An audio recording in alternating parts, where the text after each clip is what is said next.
Shadows of Evil. A map that I think has really stood the test of time in terms of all of the BO3 maps out there. But why is this a map that is so loved? What was the reputation back at the time? And does this map truly stand the test of time as I say it is? Well, you know what the fuck the point of this video is. Do I really have to fucking do this whole and explain it all? Let's get right into it. So the neat thing about this map is it's actually one of the maps that have been hated on the most at launch. And when I say this map was hated, it was hated to oblivion. So many people just didn't like this map, and for me, I don't really understand why, but finding proof on this hate is kind of just something you had to be there for. It's kind of a whole trust me bro type of thing, and I hate to use it, but I gotta do what I gotta do here. Now, you may be wondering, if this map was so hated at the time, then why am I calling this the perfect launch map?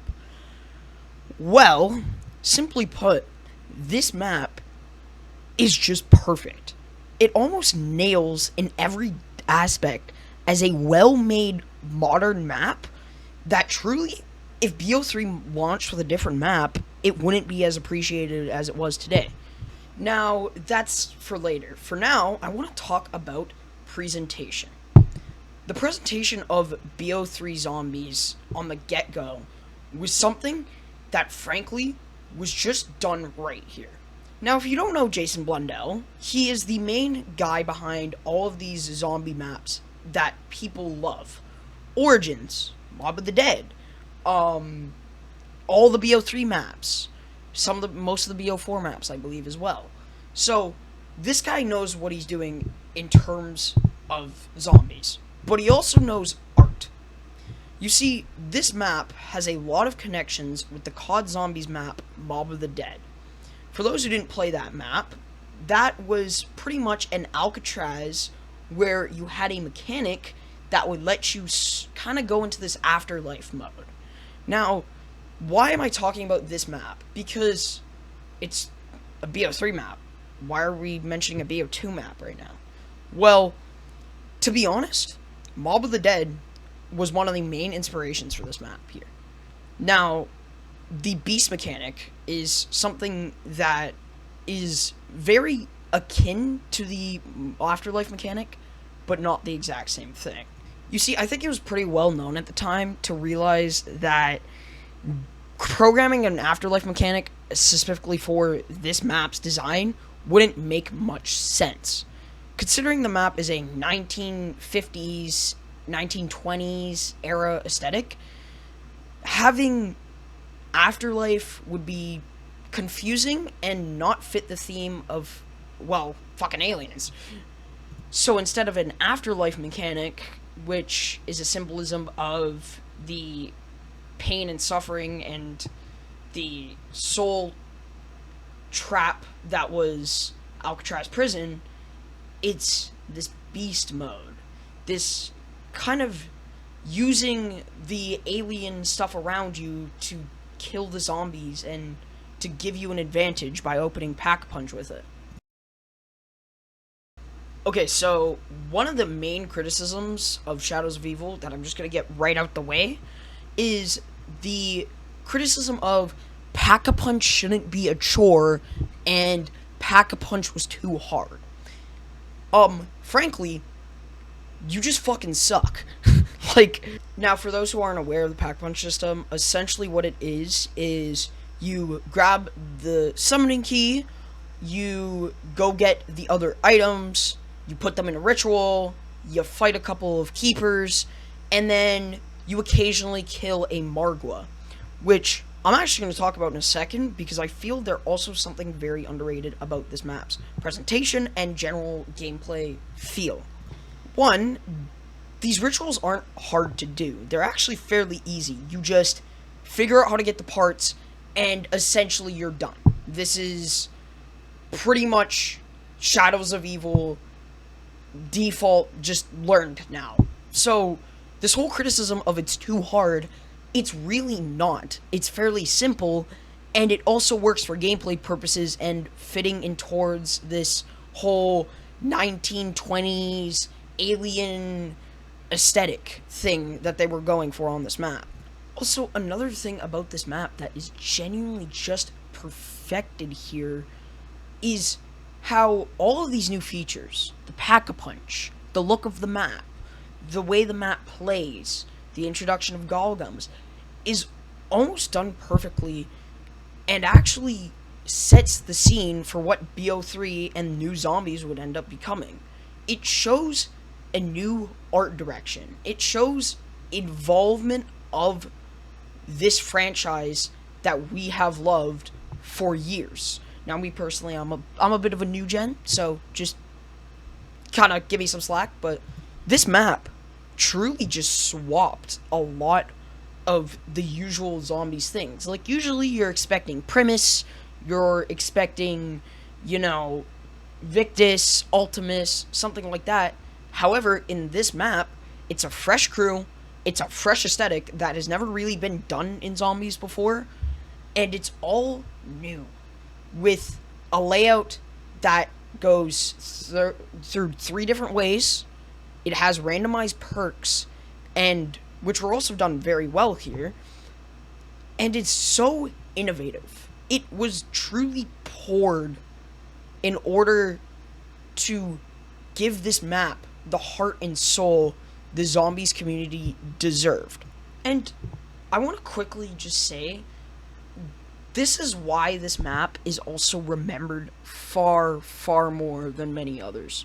You see, the newer Call of Duty Zombies games from Black Ops 5 and above lack art direction. They lack the color, the lighting that this map truly understood. There is a reason a lot of people would agree, Zombies or not, that this is just beautiful. This could be hung up in your living room as a work of art, and people wouldn't blame you or call you weird. So now that the art direction, presentation, and the main parts of this map are kind of explained, how does this map actually play? Because I've kind of given gets and nabs on how it plays, but I've never truly told you. Well, guess what? It plays really fucking good. As I said earlier about the beast mechanic fitting into the map, it also works really well as something to kill zombies with, but also interact with the map, as you can actually see in this gameplay footage right here. So, the beast mode works great. The Pack-a-Punch works great. What about the wonder weapon on this map? Boy, oh motherfucking boy, the wonder weapon on this map is beautiful. The Apothicon Servant was, frankly, really fucking disgusting, and I loved it. This gun, if you didn't really know what it did, it essentially gave you 10 black holes you can create. Now, you may be wondering, wait, that's a little bit overpowered, how did they balance it? Well, the number 10, that's not a lot of bullets. And if you're not running Gobblegums, this thing you need to use in situations where it counts. As you can see in the gameplay footage here, I'm just training these zombies and then shooting them. Which, this is a really fun wonder weapon too. And it's balanced. It's a weapon that doesn't need to be this fucking OP, this map is so easy when I have it type of weapon. It's a weapon that's fun to use, relatively simple to use, and very effective in its job. You can't spam it. You can't do all of the stuff you would just do with the ray gun or just do with the thunder gun. And combining all of this, all of what you have just seen, makes the perfect, most replayable map that is out there. Now, there is a better map, which I am yet to talk about, but that will be in a couple videos. But it makes this map replayable. It makes this map not just this chore to play, not this map to kind of just go, oh, I gotta go do this again. It's like, okay, sweet, let's go do this again. Whereas I feel Origins, which is a map that I'm gonna have to make a video on, doesn't really nail this. It does a lot, but it's too much to an extent. So, with all of this, is this map truly flawless? Unfortunately, there is one flaw that I am a little bit ticked off by. And that is the fact that this map does not have solo EE, like, it doesn't allow a solo Easter egg. Genuinely, why? And the reason I'm saying this is because Black Ops 3 has a super Easter egg where if you complete every single map's Easter egg, you can get the RK5 every time you spawn in. And unfortunately, I can't do this map with 4 people because a lot of the times it's really a pain in the ass to get 4 people to play zombies. In general, even BO3.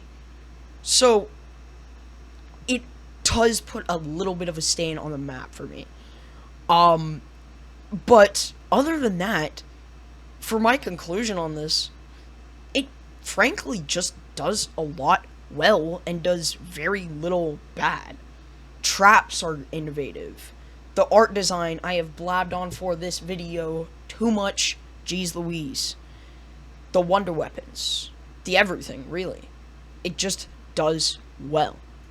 So, if I were to give a rating on this map, it would be... It is unfortunate that I can't give this a 10 because it doesn't have a solo EE, but frankly, if you don't care about Easter eggs, this is the perfect map, and I could genuinely see a lot of people who maybe don't even play zombies at all buy BO3 and just experience this map. You would get sucked in because you don't need too many guides. There's so much to explore. I forgot to mention the swords in this video, which I'm kind of a jackass for, but I'm sorry. I just forgot to mention them. But I really hope you did enjoy this video. It is one of my first videos in this kind of style, so like, subscribe, jack off on the button. I don't care. I hope you have a nice day. Goodbye.